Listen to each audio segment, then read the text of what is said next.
बिस्मिल्लाहिर्रहमानिर्रहीम। शुरू अल्लाह के नाम से जो बड़ा मेहरबान और नहायत ही रहम वाला है। Welcome back to my channel cooking haven.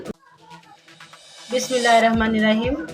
अस्सलाम वालेकुम। उम्मीद है कि आप सब खैरियत से होंगे और आज मैं फिर आपके सामने हाजिर हुई हूँ एक नई डिश लेकर, जो क्या दाल मूंग और मसूर की दाल। इसको बनाना सबने बहुत सिखाया होगा, लेकिन मैं जिस तरीके से आपको दाल बनाना सिखाऊंगी, यकीन माने बहुत ही मज़ेदार बनेगी और बहुत ही टेस्टी बनेगी और आसानी से बन जाएगी और बहुत ही जल्दी बनेगी। और दाल बनाने के बाद मैं लास्ट में इसमें एक एडिशन करूंगी, जो कि मैं अभी आपको साथ में ही शेयर करूंगी, लास्ट में ही शेयर करूंगी, और वो डालने से आपकी दाल बहुत ही मज़ेदार बन जाएगी। तो यहाँ पे मैंने दाल मूंग और मसूर को लेकर इसको अच्छी तरह धो लिया है। धोने के बाद इसको तकरीबन आधा घंटे के लिए मैंने इसको भिगो के रख लिया है। तो चलिए इसको पकाते हैं। तो चलिए आज की रेसिपी करते हैं स्टार्ट। यहाँ पे लिया है मैंने एक पैन, इसमें मैंने शामिल किया था ऑयल और इसको मैंने हल्का सा गर्म कर लिया है। साथ ही इसमें शामिल करेंगे मूंग की दाल और मसूर की दाल। वो डालने के बाद साथ इसमें शामिल करें एक अदद प्याज, थोड़ा सा लहसुन और थोड़ा सा अदरक और एक कटा हुआ टमाटर, 2 से 3 कटी हुई सब्ज़ मिर्चें। इन तमाम चीज़ों को इसके अंदर शामिल कर देंगे और अच्छी तरह से मिक्स कर लेंगे। अच्छी तरह से मिक्स करने के बाद मैं इसमें शामिल करूँगी,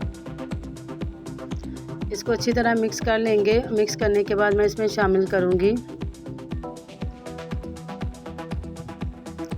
दो गिलास पानी की शामिल कर दूँगी और साथ ही इसमें शामिल करूँगी आधा चम्मच हल्दी पाउडर का।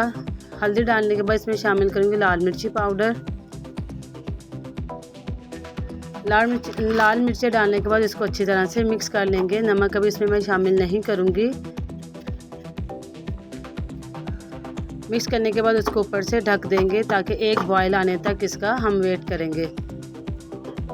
दाल में बॉयल आना शुरू हो चुका है, जैसा कि आपको दिखाई दे रहा है कि दाल के ऊपर यहाँ पे झाग सी बन गई है। तो इसको अच्छी तरह से मिक्स कर लेंगे ताकि जो दाल है वो हमारी बाहर ना निकल आए। तो इसको अच्छी तरह मिक्स करेंगे। मिक्स करने के बाद तकरीबन 10 से 15 मिनट के लिए इसको दोबारा ऊपर से ढक देंगे ताकि जो दाल है वो हमारी गल जाए। 10 से 15 मिनट के बाद देखें जो दाल है वो गलना शुरू हो चुकी है। इसमें जो मसाले हमने शामिल किए थे वो भी काफ़ी हद तक सॉफ्ट हो चुके हैं। इसको मज़ीद गलाने के लिए डाल जार ऊपर से इसको ढक देंगे। दाल जो है वो हमारी मुसलसल पक रही है और जहाँ पे आपको दिखाई दे रहा होगा कि तमाम जो मसाले जो इसमें शामिल किए थे वो भी गल चुके हैं। इसको अच्छी तरह से मिक्स करेंगे और इसमें जो आपको लहसुन मैंने इसमें शामिल किया था, साबित लहसुन इसमें मैंने शामिल किया था, उसको चम्मच की मदद से प्रेस करेंगे ताकि वो भी इसके अंदर शामिल हो जाए। लहसुन भी बहुत अच्छे तरीके से गल चुका है। दाल में जहां आपको लहसुन दिखाई दे रहा है उसको चम्मच की मदद से प्रेस कर देंगे ताकि वो भी दाल के अंदर शामिल हो जाए।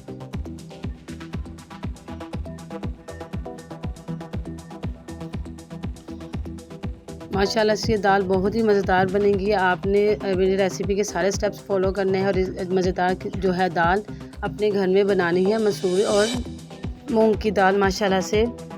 और यहाँ पे मैं एक एडिशन कर रही हूँ जो मैंने स्टार्ट में बताया था। पानी के अंदर मैंने एक लिया है कनौर क्यूब और इसको अच्छी तरह से मिक्स करेंगे। याद रखें कि आपने इसको पानी में हल करके तो फिर दाल में शामिल करना है।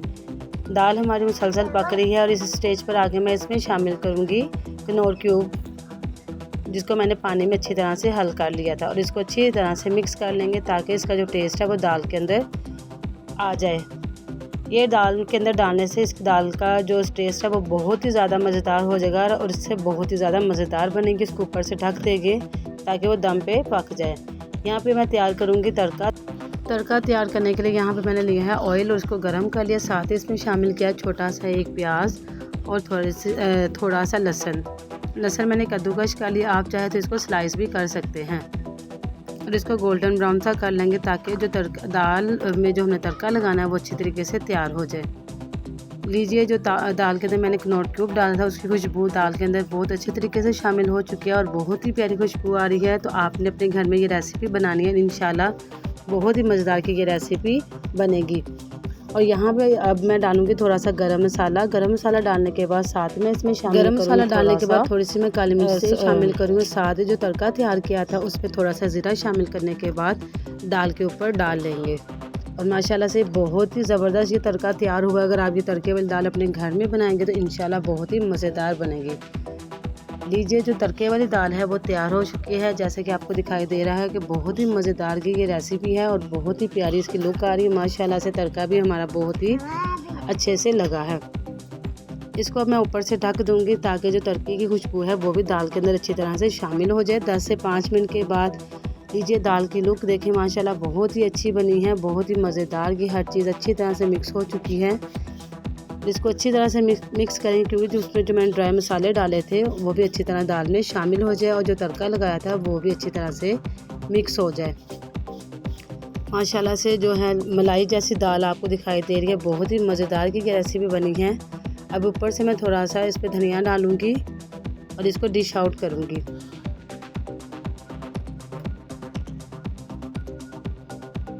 धनिया शामिल करने के बाद इसको दोबारा से हिला लेंगे ताकि धनिया भी दाल के अंदर शामिल हो जाए। माशाल्लाह बहुत ही मज़ेदार की ये रेसिपी है, आप सब ने अपने घर में ज़रूर ट्राई करनी है। कोई पतली दाल नहीं है, बहुत ही अच्छी और मज़ेदार की बनी है। इसको मैं अब डिश आउट करूँगी। लीजिए आपकी जो मैंने जो रेसिपी बनाई है माशाल्लाह से वो तैयार हो चुकी है। आप इनको चावलों के साथ भी खा सकते हैं। मैंने यहाँ पे 7 ज़ीरे वाले चावल बनाए हैं। इसी के साथ जो मेरे चैनल पे अभी न्यू है तो काइंडली मेरे चैनल को सब्सक्राइब करें, बेल आइकन का बटन भी लाजमी प्रेस किया करें ताकि मेरी हर न्यू आने वाली वीडियो आप तक पहुंच सके। और इंशाल्लाह मिलते हैं एक न्यू वीडियो के साथ। दुआ में याद रखिएगा। अल्लाह हाफिज़।